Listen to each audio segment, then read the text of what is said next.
Bismillahirrahmanirrahim. Assalamualaikum warahmatullahi wabarakatuh. Alhamdulillahi ala ihsani wa syukru lahu ala taufiqihi wa amtinani. Asyhadu an la ilaha illallah wahdahu la syarika lahu ta'ziman li sya'ni wa asyhadu anna Muhammadan abduhu wa rasuluhu da'ila ridwani. Allahumma salli alaihi wa ala alihi wa ashabihi wa ikhwani. Hadirin dan hadirat yang dirahmati Allah Subhanahu wa taala, kita lanjutkan pembahasan kita pada bab yang baru. Bab istihbabi ziyaratil kubur lirrijal wa ma yaquluhu az-zair. Bab tentang disunahkannya ziarah kubur bagi para lelaki dan apa yang diucapkan atau dibaca bagi orang yang berziarah kubur. Ini bab disebutkan oleh Al-Imam Nawawi rahimahullahu taala dalam kitab Riyadhus Shalihin, yang beliau menjelaskan bahwasanya sunnah ziarah kubur berlaku pada lelaki dan bukan pada wanita. Makanya beliau mengatakan lirrijal, disunahkan ziarah kubur bagi lelaki dan apa yang diucapkan ketika seorang ziarah kubur. Tentunya ini adalah permasalahan khilafiyah di kalangan para ulama.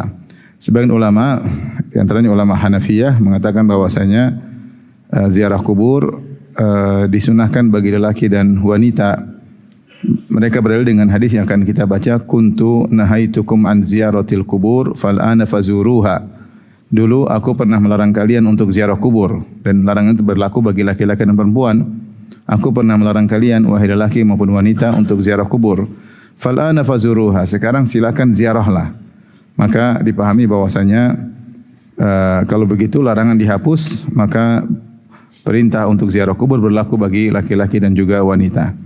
Demikian juga seperti hadis Aisyah radhiyallahu anha bertanya kepada Nabi, "Ya Rasulullah, kalau ziarah kubur apa yang dibaca?" Rasulullah SAW ajarkan kepada Aisyah. Berarti Aisyah radhiyallahu anha juga boleh ziarah kubur. Demikian juga Rasulullah SAW pernah bertemu dengan seorang wanita yang sedang meratap di kuburan anaknya.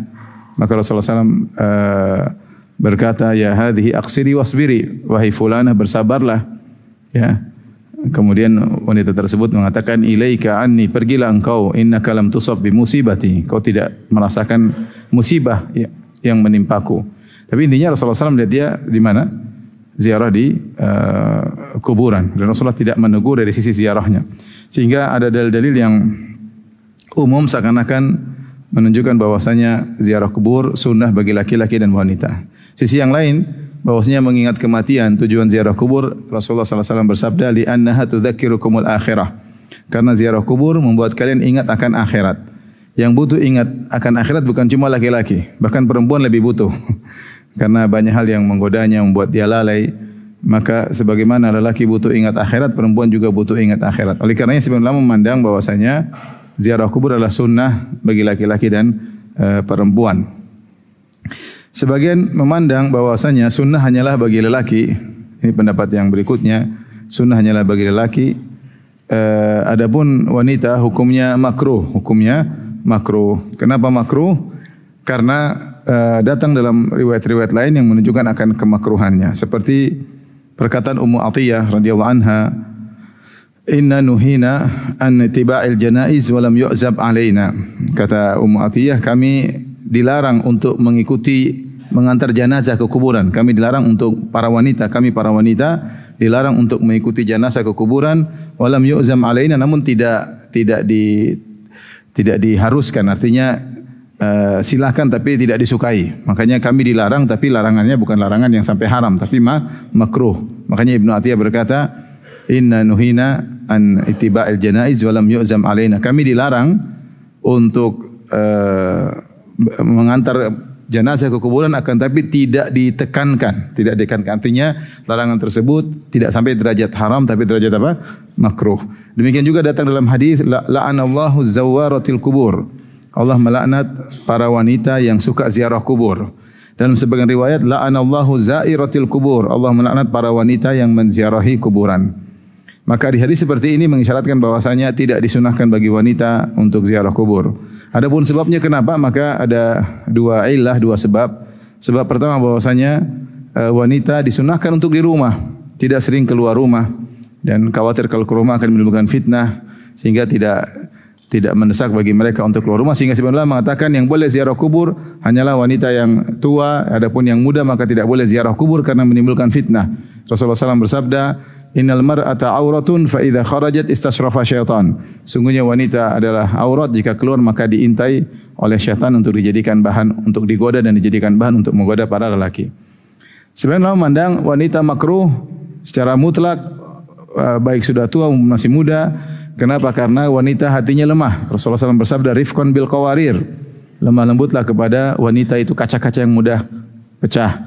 Maka wanita kalau ke kuburan khawatirnya tidak sabar, katanya khawatirnya menangis, khawatirnya meratapi, akhirnya terjerumus dalam niyahah. Niyah itu meratapi orang yang sudah meninggal dunia, maka itu ada larangan, seakan-akan tidak ridho dengan takdir Allah Subhanahu wa taala. Makanya mereka berpendapat, ulama-ulama berpendapat bahwasanya wanita makruh meskipun tidak sampai derajat haram, makruh untuk ziarah kubur karena hati mereka yang lemah. Allah bisawab, saya lebih cenderung bahwasanya boleh bagi wanita namun tidak sering-sering. Tidak sering-sering ya. Boleh ziarah kubur tapi tidak. Laki-laki dianjurkan sering. Laki-laki dianjurkan sering. Perempuan sesekali oke. Tetapi harus bisa menjaga diri, jangan sampai lagi ziarah kuburan ibunya kemudian meronta-ronta di situ. Kenapa ibu tinggalkan aku? Ini sudah bentuk protes kepada takdir Allah. Mereka tidak kuat. Atau ziarah ke kuburan anaknya kemudian nangis-nangis di situ. Kalau dia merasa dirinya tidak kuat, kalau sampai situ maka jangan ke situ. Bahkan kita larang, tidak boleh. Karena kalau kamu sampai di situ kamu ngeratapi. Kamu meratapi, padahal dilarang meratapi mayat karena menunjukkan bentuk protes terhadap takdir Allah, keputusan Allah Subhanahu wa taala. Ini salah satu dosa besar, niyahah anil mayyit, yaitu meratapi kepergian mayat. Taib, ini adapun Imam Nawawi rahimahullah taala, beliau condong bahwasanya ziarah kubur hanya sunnah bagi siapa? Bagi para lelaki. Makanya beliau berkata, bab istihbabi ziyaratil kubur lirrijal. Bab tentang disunahkan ziarah kuburan bagi lelaki aja. Sunnahnya bagi lelaki. Wa ma yaquluhu zair, dan apa yang diucapkan oleh penziarah kubur. Taib, kita masuk pada hadis yang pertama. An Buraidah ibn al-Husayb radhiyallahu taala anhu, qala Rasulullah sallallahu alaihi wasallam, Rasulullah SAW bersabda, kuntu nahaitukum an ziyaratil kubur fazuruha. Aku pernah melarang kalian ziarah kubur, maka sekarang aku tidak melarang lagi, ziarahilah kuburan. Hadis riwayat Muslim. Adapun sebab kenapa Rasulullah pernah melarang ziarah kubur, maka ada dua pendapat. Ada yang mengatakan seperti Muhallab mengatakan bahwasanya karena dulu Rasulullah takut kalau orang ziarah kubur nanti menyerempet-nyerempet kepada kesyirikan. Sementara para sahabat baru saja meninggalkan kesyirikan, dan di antara sebab utama kesyirikan adalah ta'zimul kubur, yaitu pengagungan terhadap penghuni-penghuni kubur, terutama penghuni-penghuni kubur orang-orang saleh. Makanya kalau kita lihat Rasulullah SAW urusan kuburan, Rasulullah SAW tegas karena segala wasilah yang bisa mengantarkan kepada pengagungan penghuni kubur dilarang oleh Nabi SAW. Di antara larangan Nabi dan dimasukkan dalam dosa-dosa besar oleh Ibnu Hajar Al-Haytami dalam kitabnya Az-Zawajir dan Iqtirafil Kabair, beliau menyebutkan dosa-dosa besar terkait dengan kuburan. Di antaranya misalnya menulis tulisan di kubur, di antaranya meninggikan kuburan, di antaranya tajhisul kubur, yaitu menyemeni kuburan, di antaranya memberi as-suruj atau memberi penerangan di kuburan ya. Ini semua dilarang ya. Di antaranya salat menghadap apa? Kuburan. Ini semua dilarangan ya. Larangan agar tidak terjadi pengagungan terhadap kubur. Makanya kuburan disunahkan sederhana ya. Karena tujuannya mengingat kematian. Tujuan mengingat kematian, dan tidak boleh diagungkan ya. Tidak boleh. Ini adalah fatwa dari ulama mazhab Syafi'iyah ya. Termasuk perkataan Imam Syafi'i. Imam Syafi'i tidak suka kalau kuburan ditinggikan karena bisa menimbulkan fitnah. Fitnah bagi orang yang datang ya. Lama-lama bisa mengagungkan kuburan. Bayangkan kalau ada satu kuburan kemudian ditinggikan. Tinggi sekali, kemudian ditulisin tulisan Arab. Kemudian dikasih kamar, dikasih kelambu, kemudian dikasih lampu, dikasih dupa-dupa, kemudian dikasih fotonya ya. Kemudian di situ ada mushaf ya. Kemudian kalau masuk ada sholat tahiyatul kuburan ya. Macam-macam. Akhirnya orang kalau masuk situ khawatir ada keyakinan bahwasanya penghuni kubur ini memberi manfaat dan bisa menolak mudarat. Ketika meyakini bahwasanya penghuni kubur bisa melakukan sesuatu, memberi manfaat dan menolak mudarat, ini bisa terjerumus dalam kesyirikan lama-lama. Dan terjadi sebagian orang akhirnya bernazar di kuburan, menyembelih depan penghuni kubur, sehingga meyakini bahwasanya kalau kita udah meridhakan membuat penghuni kubur ridha, urusan kita akan lancar. Urusan kita akan lancar. Maka mereka berusaha mencari keridhaan pada penghuni kubur. Di antara mereka ada yang tawaf di kuburan ya. Tawaf di kuburan ya, dan macam-macam ya. Dan itu terjadi sampai sekarang ya. Di negeri-negeri kaum muslimin. Maka sunnah Nabi yang paling utama kita kerjakan. Sunnah Nabi yang paling utama kita kerjakan ya, seorang berusaha menjadikan kuburan ya sebagaimana yang diajarkan oleh Nabi sallallahu alaihi wasallam, sederhana karena tujuan fungsi kuburan ada untuk ingat apa? Akhirat. Kata Rasulullah SAW, fa innaha tudzakirukumul akhirah. Karena ingat kuburan, menziarah kubur akan mengingatkan kepada akhirat. Jadi Nabi dahulu melarang, di antara sebabnya sebenarnya mengatakan karena takut terjerumus kepada kesyirikan, karena dahulu di antara sebab utama terjerumus dalam kesyirikan adalah pengagungan terhadap kuburan. Tatkala iman para sahabat sudah semakin kuat dan ada maslahat besar dari menziarah kubur, maka Rasulullah SAW mengatakan fal ana fazuruha, sekarang ziarah. Makanya Rasulullah SAW ketika mau meninggal dunia beliau berkata, Allahumma la taj'al qabri wathanan yu'bad. Ya Allah, jangan kau jadikan kuburanku berhala yang disembah. Berarti Rasulullah khawatir kalau terjadi seperti itu. Bahkan Rasulullah SAW sebelum meninggal dunia dalam kondisi kepayahan, dalam kondisi sesak napas, dalam panas yang tinggi, Rasulullah SAW berkata, la'natullah 'alal yahudi wan nasara ittakhadhu qubur anbiya'ihim masajida. Allah melaknat orang Yahudi dan Nasara, mereka menjadikan kuburan nabi-nabi mereka sebagai masjid. Sampai Aisyah mengatakan, laula dzalik la ubriza qabruhu. Kalau bukan karena itu tentu Nabi mungkin dikubur di luar. Tapi dikhawatirkan kuburan Nabi akan diibadahi atau dijadikan tempat beribadah dan yang lainnya. Ini Rasulullah SAW khawatirkan. Maka tidak benar seorang mengatakan, enggak ada namanya orang menyembah penghuni kubur, enggak ada orang mengkeramatkan kuburan. Gimana enggak ada? Rasulullah aja khawatir, dan khawatirnya menjelang akhir hayatnya. Terus kita bilang enggak ada.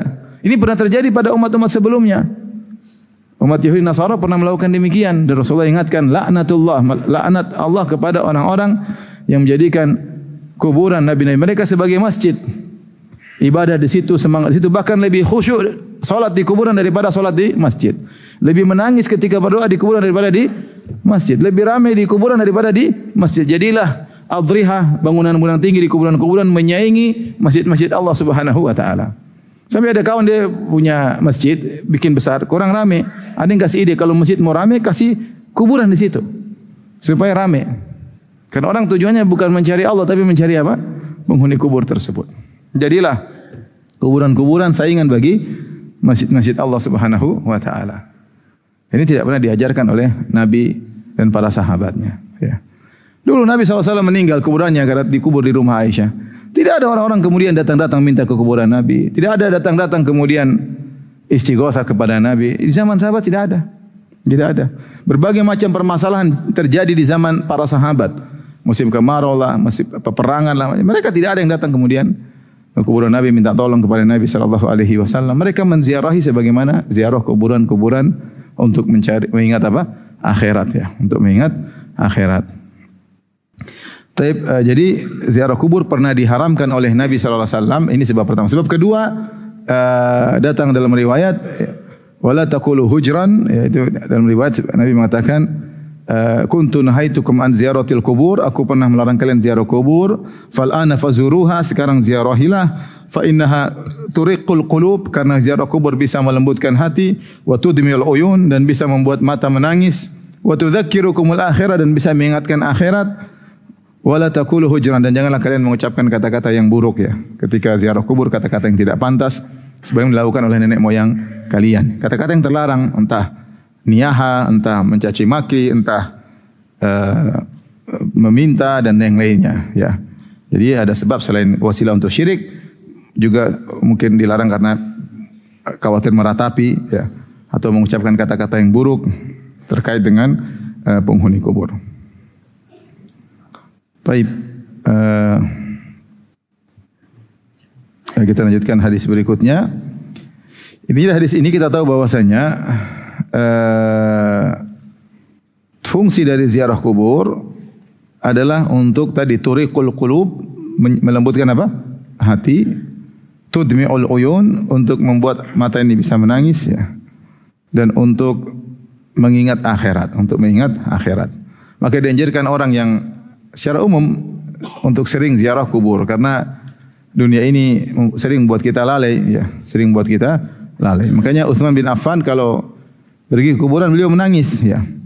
Maka ditanya sampai air matanya membasahi jenggot beliau sehingga ditanya, "Ya Utsman, kalau disebutkan surga dan neraka kau tidak menangis seperti ini. Tapi kenapa ketika kau ziarah kubur kau menangis?" Maka Umar berkata bahwasanya kuburan adalah awalu manazilil akhirah. Dia adalah tahapan pertama dari tahapan-tahapan di akhirat. Siapa yang selamat maka yang sesudahnya lebih selamat. Siapa yang tidak selamat di sini sesudahnya lebih tidak selamat. Maka Utsman bin Affan radhiyallahu anhu menangis ketika di kuburan. Maka disunahkan kita untuk sering ziarah kubur. Dan ketika ziarah kubur kita memang niatkan untuk hal tersebut. Bukan sekedar ziarah kubur, tapi kita benar-benar niatkan untuk melembutkan hati, untuk ingat akhirat, ya. Bahwasanya kita akan seperti mereka. Maka seorang kalau ziarah kubur dia datang, dia duduk di situ, kemudian dia merenungkan ini orang-orang yang ada di bawah tanah sebelumnya, mereka orang hebat.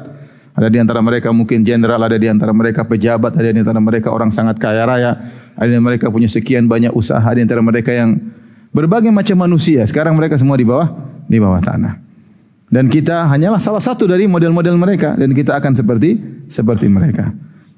Di antara mereka ada yang sudah menghabiskan banyak umur, banyak waktu untuk punya rencana akhirnya tidak terwujudkan. Maka dengan kita ziarah kubur dengan niat yang benar sambil merenungkan tentang bagaimana kalau kita di posisi mereka, ini tentu akan menggerakkan hati. Al-Qurtubi rahimahullah dalam kitab Tazkirah menyebutkan ada beberapa yang bisa melembutkan hati, di antaranya kata beliau seperti hadir majelis ilmu. Ini bisa melembutkan hati ya.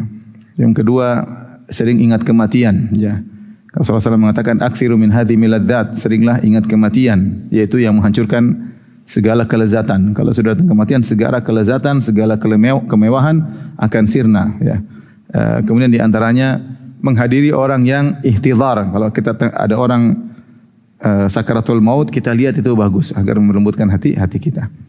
Jadi majelis ilmu, ingat kematian, menghadiri orang yang sakaratul maut. Tapi kata beliau yang terbaik adalah ziarah kubur. Ini yang dianjurkan oleh Nabi SAW dan mudah dilakukan setiap saat kalau kita mau. Ya, kita datang ke kuburan, kita berdiri sejenak, berdoa untuk mereka, merenungkan nasib mereka dan juga merenungkan nasib kita.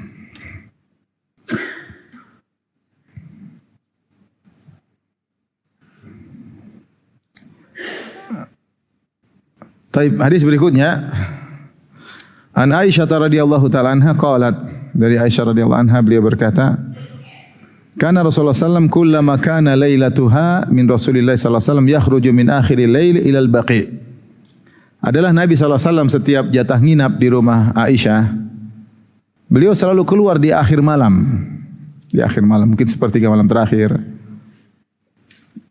Ila al-baqi, menuju mana? Menuju Baqi. Baqi kuburan di Madinah. Fayaqul, kemudian Rasulullah berdoa, doanya assalamualaikum dara qaumi mu'minin. Keselamatan bagi kalian, wahai penghuni negeri kaum mukminin. Wa atakum ma tu'adun, dan telah datang kepada kalian apa yang telah dijanjikan. Ghadan muajjalun, dan nanti hari kiamat janji kepada kalian ditunda nanti. Yang sekarang kalian sudah merasakan, ada lagi yang lain yang akan kalian rasakan nanti pada hari kiamat.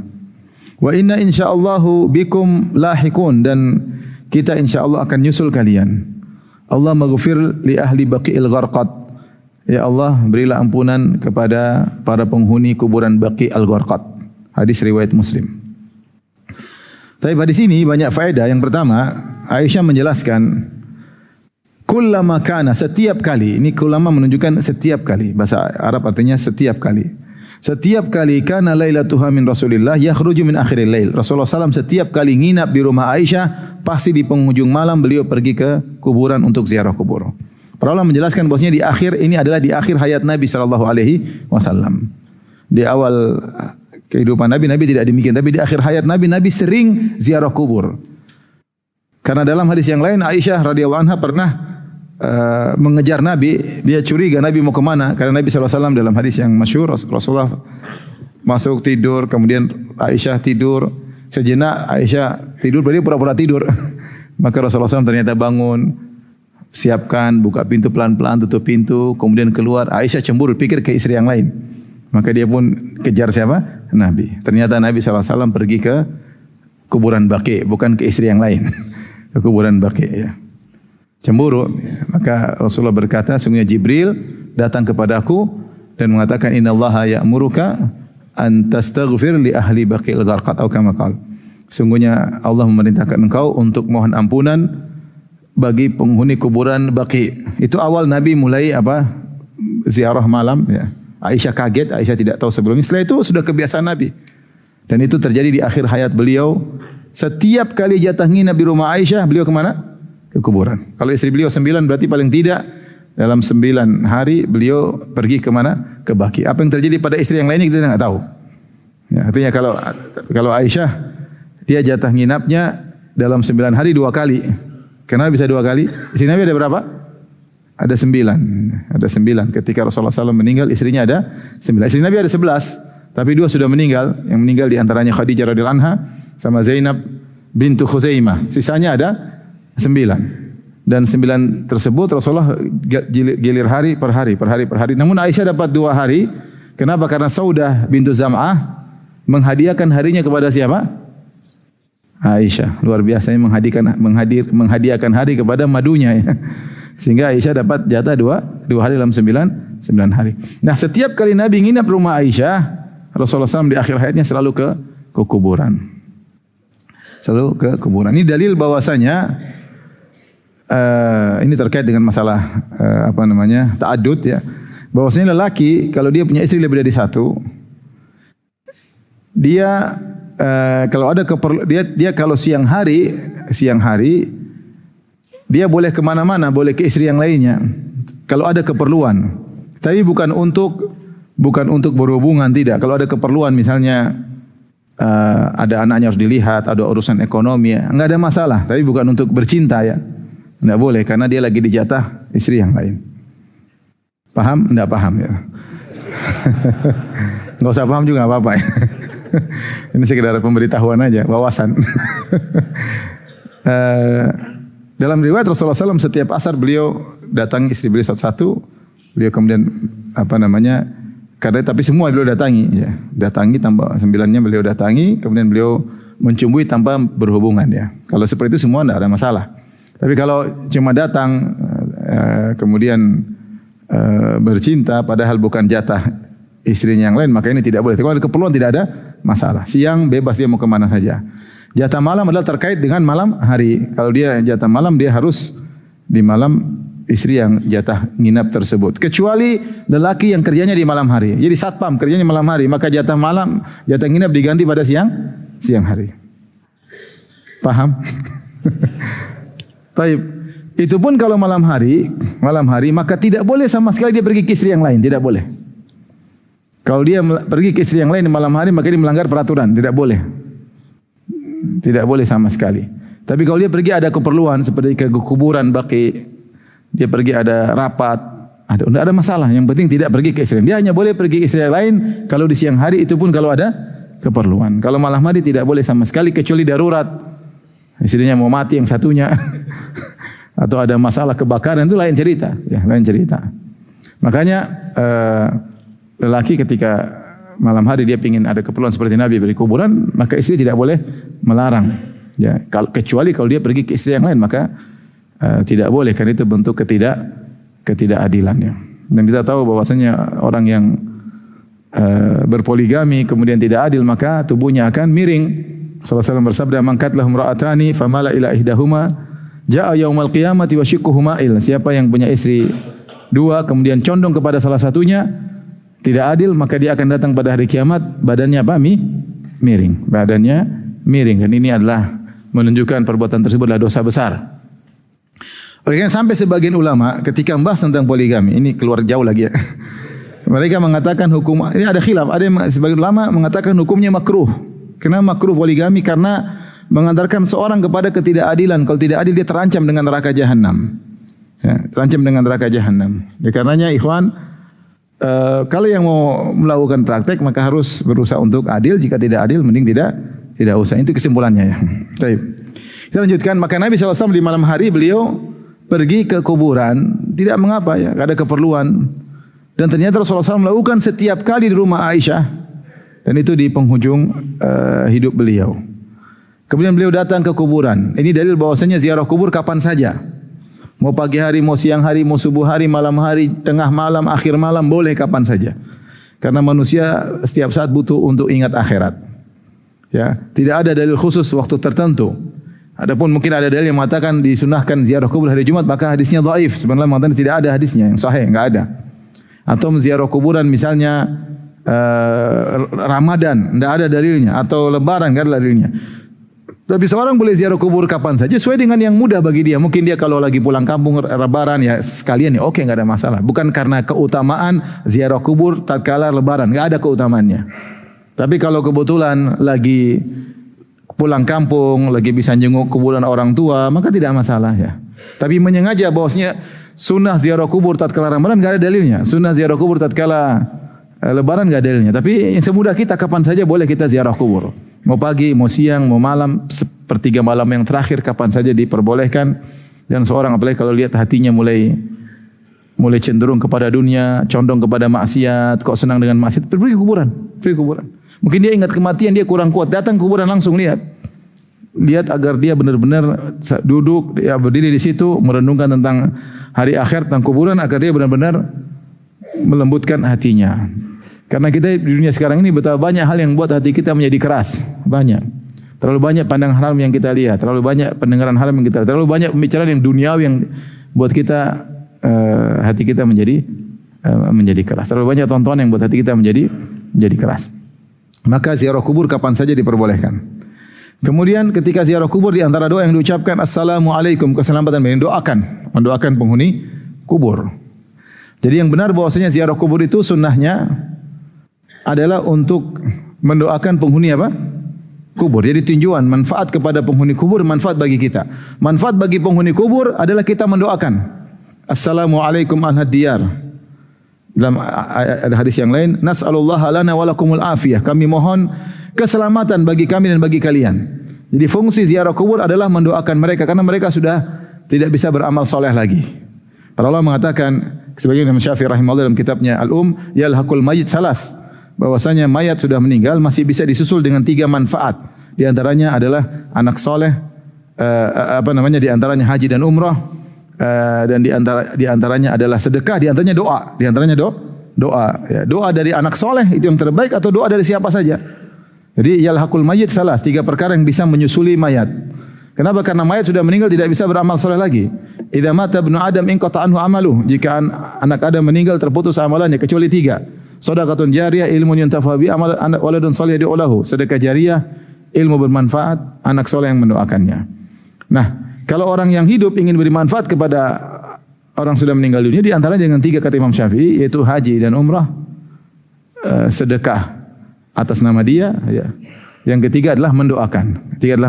Mendoakan. Nah, kalau kita datang ke kuburan, kita ingin beri manfaat kepada dia, fungsinya, karena dia sudah tidak bisa beramal soleh. Bahkan meskipun kita pergi ke kuburan syuhada, Rasulullah pergi ke kuburan syuhada, buat apa? Mendoakan mereka. Rasulullah pergi ke kuburan Baqi, buat apa? Mendoakan penghuni kubur Baqi. Manfaat buat kita adalah ingat akhirat. Manfaat buat kita adalah ingat akhirat. Kata Rasulullah SAW, kenapa? Turiqul qulub, membuat hati menjadi lembut. Tudmi'ul uyun, menjadikan mata menangis. Wa tudzakirukumul akhirah, untuk ingat akhirat. Ini ziarah yang sunnah. Adapun ziarah yang bid'ah atau terlarang atau ziarah yang syirik adalah yang terbalik daripada ini. Datang ke kuburan minta-minta kepada penghuni kubur. Ini enggak kebalik katanya. Ini kita harusnya doain penghuni kubur, kita malah minta-minta kepada penghuni kubur. Kemudian kita minta duniawi. Kuburan itu untuk ingat akhirat, bukan ya ini tolong supaya minta duniawi, malah ini ke kuburan malah ingat apa? Dunia. Padahal fungsi kuburan untuk mengingat apa? Akhirat. Memberi manfaat kepada penghuni kubur, kita manfaat untuk ingat akhirat. Jangan dibalik. Malah merepotkan penghuni kubur, kita yang minta-minta. Dia akan bilang yang hidup saya atau kamu katanya. Boleh minta-minta. Makanya aneh ya. Ada orang udah meninggal, kita yang mandikan, kita yang kafankan, kita yang solatkan, kita yang antar dia ke kuburan. Kemudian kita malah minta-minta sama dia. Ini kebalik ya. Ya, kalau dia bisa solat, dia solat sendiri. Kalau dia bisa mandi sendiri, ngapain kamu mandikan ya? Kalau dia bisa jalan menuju kuburan, dia jalan sendiri. Ngapain dia antar ya? Ini kamu yang mandikan, kamu yang kafankan, kamu yang solatkan. Kayak dia sudah nggak bisa solat lagi, makanya disolatkan. Kemudian kamu antarkan, kamu doakan. Bukankah kalau kita antar mayat kita doakan? Ya selesai.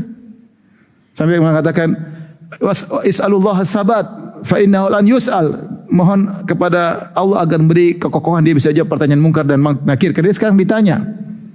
Ini malah sibuk minta-minta kepada penghuni kubur ya. Terus mintanya juga duniawi. Urusan lancar, bisnis lancar, naik pangkat, jabatan aja gimana. Oleh karenanya kuburan harus dijaga fungsinya. Makanya kuburan itu harus sesederhana mungkin, supaya fungsi mengingat akhirat itu ada.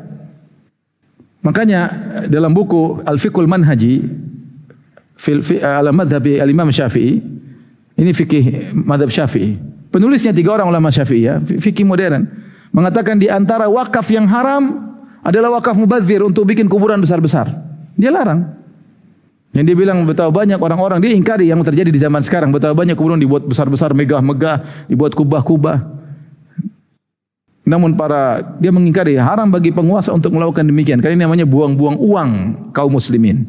Wakaf harus dioptimalkan untuk kepentingan yang ada. Orang mati buat apa bikin kuburan besar-besar? Dia tidak mengambil manfaat, yang butuh orang miskin. Dia duduk di bawah, mau di atas kubah sebesar apapun dia di bawah apa? Tanah. Emang kalau jam 2 malam dia keluar di kubahnya kemudian jalan-jalan. Kalau dia keluar enggak apa-apa bikin besar-besar. Dia dalam tanah enggak bisa keluar, ngapain bikin besar-besar? Boros tanah, apalagi tanah di Jakarta mahal. Kemudian apa yang dia mengambil manfaat? Wakaf untuk kaum muslimin, bukan untuk besar-besarin kuburan. Bahkan disebut dalam fikih madzhab Syafi'i hukumnya haram. Di antara juga membuat kuburan megah-megah, mewah-mewah, enggak boleh. Kuburan dibikin indah, ada tamannya, ada air terjunnya, ada ini pergi ke taman, mau tidak ingat akhirat, indah di sana kuburan indah.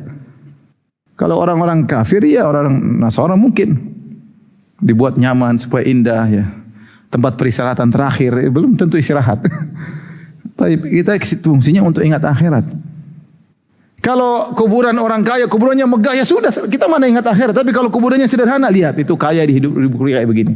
Lihat Raja Fahad, kayanya luar biasa, kuburannya cuma tanah. Sehingga kita tahu bahwasanya kekayaan tidak ada fungsinya kalau sudah meninggal, selesai.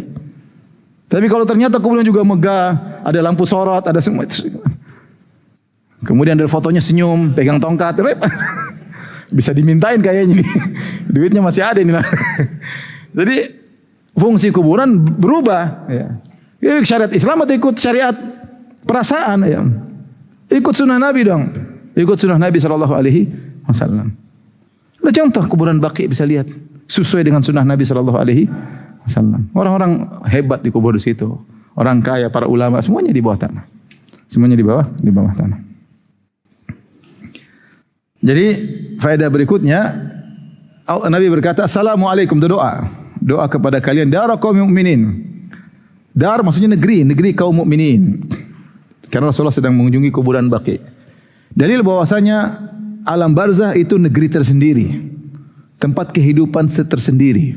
Kita manusia ada alam janin, kemudian alam hidup nyata sekarang sedang kita hadapi, you are here ya. Setelah itu berikutnya apa? Alam kubur, alam barzah, alam tersendiri. Seperti kita ada alam mimpi, alam tersendiri, alam nyata, alam tersendiri, alam kubur ada alam tersendiri. Tidak bisa dikiaskan dengan sekarang. Di alam kubur tersebut ada yang kuburannya luas, ada yang sempit, dipersempit. Kata orang bilang, Ustaz saya buka kok, yang kau buka itu alam dunia, paham? Yang kau buka, setelah kau buka, yang kau lihat alam dunia. Dia alam tersendiri. Meskipun jasadnya terbakar, dimakan ikan, ruh mengalami alam tersendiri. Namun terkadang Allah mengungkap sebagian yang gaib, orang baru dikubur dibuka kemudian misalnya terbakar, tapi hukum asal kalau kita buka itu alam dunia. Ruh masuk dalam, terus ini namanya alam barzah. Makanya disebut dengan dar. Disebut dengan apa? Dar. Negeri. Dan kita ada salah satu dur, ada 3 negeri. Negeri dunia, negeri alam barzah, negeri akhirat. Ya, negeri dunia, negeri alam barzah, negeri alam akhirat itu setelah hari kebangkitan. Makanya Ibnu Qayyim berkata, "Innal abrara lafi na'im wa innal fujjara lafi jahim." Ketika beliau menafsirkan firman Allah, "Innal abrara lafi na'im," sungguhnya orang yang baik dalam kebahagiaan. Kata Ibnu Qayyim dalam 3 negeri. Negeri dunia, negeri alam barzah sama negeri akhirat. Semuanya negeri tempat tinggal. Tempat menjalani kehidupan. Dunia 60 sampai 70 tahun, alam barzah entah berapa tahun, ratusan atau ribuan sampai hari kiamat abadi selama-lamanya. Maka Rasulullah menamakan tempat tinggal mereka dengan dar, yaitu negeri. Kemudian kata Nabi, wa atakum ma tu'adun, telah datang kepada kalian apa yang kalian dijanjikan. Artinya orang penghuni negeri alam barzah sudah merasakan sebagian kenikmatan. Dijanjikan akan ada namanya alam nikmat kubur atau ada namanya adab apa? Kubur, salah satunya. Nikmat kubur atau adab kubur. Kemudian kata Nabi, godan muajjalun, besok yang sisanya ditunda, nanti hari kiamat. Kalau kalian beriman akan merasakan nikmat yang lebih hebat. Kalau kalian kafir merasakan siksaan yang lebih apa? Lebih parah. Lebih parah. Kemudian wa inna insyaallahu bikum lahikun, dan kami insyaallah akan nyusul. Insyaallah di sini bukan ragu tapi litahqiq. Insyaallah bisa ditabarruk untuk mencari keberkahan ya. Bisa juga untuk litahqiq ya. Untuk memastikan, dan kematian adalah suatu yang pasti. Seperti Allah Subhanahu wa taala, la tadkhulunna al-masjidal harama insyaallahu aminin muhalliqina ru'usakum wa muqassirin. Kalian niscaya, kata Allah dalam Al-Qur'an dalam surat Al-Fatih, kalian niscaya akan masuk Masjidil Haram dalam kondisi berumrah. Kemudian kalian cukur rambut kalian, cukur gundul atau cukur pendek. Kata Allah insyaallah. Insyaallah di sini bukan untuk iya atau tidak, enggak. Tetapi untuk memastikan bahwasanya ini benar-benar akan terjadi. Kalau kita bilang kamu kaya insyaallah, pasti atau ragu? Ragu. Tapi kalau bilang kamu mati insyaallah, ya pasti mati. Tapi entah kapan, tapi pasti apa? Mati. Makanya ketika kita mengucapkan doa ini, wa inna insyaallah bikum lahikun, itu kita meyakini kami bakalan nyusul. Pasti. Keniscayaan. Tidak bisa dihindari. Kemudian kata Nabi, Allah maghfir li ahli baqi'il gharqad. Ya Allah, ampuni para penghuni kuburan Baqi' al-Gharqad. Ini di antara keutamaan orang yang dikubur di Baqi' al-Gharqad. Dia mendapatkan doa Nabi sallallahu alaihi wasallam. Adakah keutamaan meninggal di Baqi' al-Gharqad di kota Madinah? Ada. Keutamaannya didoain oleh Nabi sallallahu alaihi wasallam. Bahkan tadi sudah disebutkan hadis Jibril suruh memerintahkan pada Nabi, Allah perintahkan Nabi untuk berdoa, mendoakan penghuni kuburan apa? Baqi'. Semoga kita meninggal di Baqi'. Amin ya rabbal alamin. Gak sekarang, nanti insyaallah. Sekarang masih banyak PR. Indah. Madinah, umrah, meninggal di Baqi' kuburan, dapat doa Nabi sallallahu alaihi wasallam. Dinamakan dengan Baqi' al-Gharqad karena di situ dulu ada pohon gharqad, pohon berduri, namun sekarang sudah tidak ada. Inilah pohon disebut dengan pohon Yahudi. Nanti di hari menjelang hari kiamat ketika Dajjal muncul, maka semua pohon akan panggil orang muslim, ya Abdullah, ya Muslim, ta'al, wahai Muslim. Ini ada orang Yahudi sembunyi di belakangku. Pohon, batu semua ngomong, semua bisa berbicara. Ada Yahudi sembunyi, ini di belakang saya ada apa? Yahudi. Teman-temannya Binyamin Netanyahu di belakang. Kecuali pohon gharqad. Pohon gharqad, fa innaha min syajaril yahud. Dia adalah pohonnya orang Yahudi, dia akan diam, tidak akan kasih tahu di belakang dia ada orang apa? Yahudi. Wallah alam, katanya orang Yahudi suka tanam pohon apa? Gharqad. Wallah alam bisawab. Maka ini adalah sunnah bahwasanya kita menziarahi kuburan ya. Oleh karenanya tidak benar perkataan orang-orang yang mengatakan orang-orang sunnah, orang salafi itu orang Wahabi melarang ziarah kubur. Dusta besar. Dusta besar. Ya. Yang kita tidak boleh kalau ziarahnya bid'ah atau ziarahnya apa? Syirik. Itu yang tidak boleh. Kalau ziarah sunnah, semua sunnah silakan. Kita kalau di Saudi habis sholat langsung menuju ke Baqi, ikut ziarah, ikut kuburkan, ya sunnah ya, ma'ruf ya. Yang tidak boleh itu kalau kemudian minta-minta kepada penghuni kubur ya, atau bertapa di kuburan, itu yang masalah ya. Ada orang jualan, pernah ada orang jualan tasbih. Ini tasbih dijual mahal. Kenapa? Karena sudah nginep di kuburan wali fulan. Subhanallah. Itu tasbih dienepkan entah sebulan jadi mahal. Duniawi lagi pikirannya. Ini bukan. Jadi kuburan jadikan untuk duniawi. Mau sukses sana ke kuburan wali fulan, pikir duniawi. Kalau menjalani sunnah sudah kebalik semua. Mau sukses pergi ke kuburan fulan, mau berhasil dan mereka cerita kami kemarin habis kuburan ini ke wali fulan kok jadi sukses. Kamu ke kuburan bukan untuk ingat dunia, kamu kuburan untuk ingat apa? Akhirat. Kalau sunnah ditinggal begitu akhirnya. Ditinggal akhirnya numbul yang berlawanan. Itu banyak orang kalau sudah suka baca-baca doa-doa yang aneh-aneh, doa Nabi, dia sudah tidak menarik doa Nabi sallallahu alaihi wasallam. Ada zikir-zikir macam-macam, zikir yang diajarkan oleh Nabi kurang kayaknya kurang mengena, lebih senang begitu seperti itu. Tapi kita lanjutkan hadis berikutnya. An Buraidah radhiyallahu anhu qala kana Nabi sallallahu alaihi wasallam yu'allimuhum idza kharaju ila al-maqabir an yaqula qailuhum. Dari Buraidah bin Husayb radhiyallahu anhu beliau berkata adalah Nabi sallallahu alaihi wasallam mengajarkan mereka jika mereka keluar menuju kuburan hendaknya salah seorang dari mereka yang berziarah berkata, "Assalamualaikum ahlad diyar minal mu'minin wal muslimin wa inna insyaallah bikum lalahiqun. As'alullaha lana wa lakumul afiyah." Keselamatan bagi kalian wahai penghuni negeri kuburan. Jadi kaum mukminin, kaum muslimin, karena penghuni kubur bermacam-macam tingkatannya. Ada yang tingkatnya tinggi mukminin, ada yang tingkatannya kurang muslimin. Tidak sampai pada derajat kaum mukminin. Semuanya didoakan. Semuanya didoakan. Wa inna insyaallah bikum lalahiqun, dan kami niscaya insyaallah pasti nyusul kalian. As'alullah lana wa lakumul afiyah. Aku mohon untuk kami dan untuk kalian al-afiyah. Al-afiyah artinya keselamatan. Al-afiyah artinya keselamatan. Ya. Dan jadi kita boleh mohonkan ampunan seperti kata Nabi, Allah maghfir li ahli baqi'il gharqad. Kita boleh mohon, ya Allah ampunilah mereka. Kita boleh mohon, ya Allah berikan kepada mereka al-afiyah. Ada yang mengatakan al-afiyah lebih mengena, karena al-afiyah kalau sudah diberi afiyah oleh Allah maka tentu akan diampuni oleh Allah Subhanahu wa taala. Karena afiyah artinya keselamatan. Tapi kalau mengkhususkan dengan ampunan juga boleh. Ini lafal, kalau kita bisa hafal seperti ini baik. Kita mau tambah-tambah lagi doa secara buat orang tua, buat ayah, ibu, boleh-boleh saja. Yang penting kita doain mereka. Kita doain mereka. Jangan kita bilang, "Mbah, doain saya, Mbah." Lah, "Mbah, saya sudah menikah 10 tahun belum punya anak, Mbah." Mbah bilang, "Saya juga dulu mandul, tahu enggak?" Oleh karenanya disunahkan di kuburan adalah mendoakan penghuni apa? Kubur. Kita lagi di situ, sunahnya kita memberi manfaat kepada mereka dengan mendoakan mereka. Bahkan sebagian ulama tentunya ada khilaf berpendapat tentang baca Al-Quran bagi penghuni kubur. Itu pun bukan untuk mencari keberkahan, tapi untuk memberi manfaat kepada penghuni apa?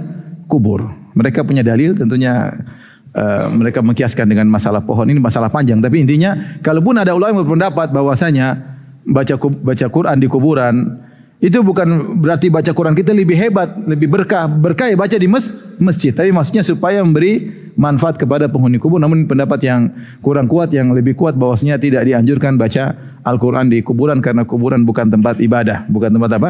Ibadah. Mereka berdalil dengan kisah Rasulullah SAW menancapkan apa? Menancapkan pelepah korma, tapi bahasanya panjang. Intinya sunnahnya seperti tadi yang saya sebutkan. Hadis terakhir. Wa Ibnu Abbas radhiyallahu anhuma qala, Ibnu Abbas berkata, qala marra Rasulullah sallallahu bi kuburin bil Madinah. Rasulullah sallallahu melewati kuburan di Madinah, bukan kuburan Baqi. Bukan kuburan apa? Baqi. Kuburan ada kuburan Baqi, ada kuburan juga selain Baqi. Sampai sekarang pun demikian. Ada yang dikubur di Baqi dan ada penduduk Madinah tidak dikuburkan di Baqi. Biasanya kalau jemaah haji umrah dikuburkan di mana? Di Baqi. Tapi tidak semua penduduk Madinah dikuburkan di Baqi. Fa aqbala alaihim biwajhi, maka Rasulullah SAW menghadap mereka dengan wajahnya. Maka sunahnya kalau seorang ziarah kubur dia bukan cuma sambil jalan, tapi dia benar-benar berdiri menghadapkan wajah mereka, menghadapkan wajahnya ke arah kuburan, kemudian berdoa. Faqala, "Assalamualaikum ahlal kubur." Keselamatan bagi kalian wahai penghuni kubur. "Yaghfirullahu lana wa lakum." Semoga Allah mengampuni kami dan mengampuni kalian. "Antum salafuna." Kalian telah mendahului kami. "Wa nahnu bil athar." Dan kami akan menyusul. Kami akan menyusul. Ini juga seperti yang sebelumnya, bahwasanya di antara Sunnah kita ketika mendoakan, kita menghadapkan wajah kita ke arah kuburan, kemudian kita mendoakan mereka. Jadi tidak mengapa seorang datang kuburan, kalau kemudian dia menghadap kuburan, kalau dia bisa menghadap kiblat sekaligus itu lebih baik. Karena di antara sunnah adalah doa menghadap apa? Kiblat. Jadi kita cari arah kiblat mana, kita beri di atas kuburan, kemudian kita mendoakan. Angkat tangan, kita mendoakan penghuni kubur dengan doa yang diajarkan oleh Nabi sallallahu alaihi wasallam. Setelah itu kita boleh berdoa lagi selanjutnya untuk saudara-saudara kita, untuk orang tua kita. Makanya tidak mengapa misalnya kita datang ke kuburan ayah kita, kuburan ibu kita, kemudian kita doa secara khusus, doa yang penting kita mendoakan mereka, bukan minta doa kepada mereka karena mereka lagi butuh untuk didoakan. Bahkan meskipun yang kita doakan yang mati syahid, karena mereka butuh untuk diangkat derajat. Makanya ketika Nabi SAW mengirim Jaisyul Umara itu adalah pasukan yang dipimpin oleh beberapa panglima. Rasulullah biasanya kalau kirim pasukan, Rasulullah cuma tunjuk satu panglima. Tapi ketika perang Mu'tah, Rasulullah SAW tunjuk 3 panglima.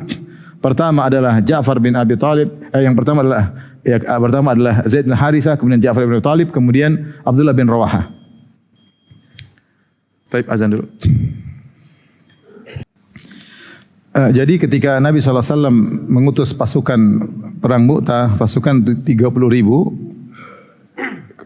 pasukan musuhnya bukan 30.000, pasukan 3.000, musuhnya 200.000, musuhnya 200.000. Ternyata dikagetkan ketika dikirim ternyata musuh 200.000. Maka Rasulullah SAW langsung tunjuk 3 panglima. Kata Nabi, jika Zaid bin Harithah meninggal, maka diganti dengan Ja'far bin Abi Talib. Jika Ja'far bin Abi Talib meninggal, maka dengan Abdullah bin Rawahah.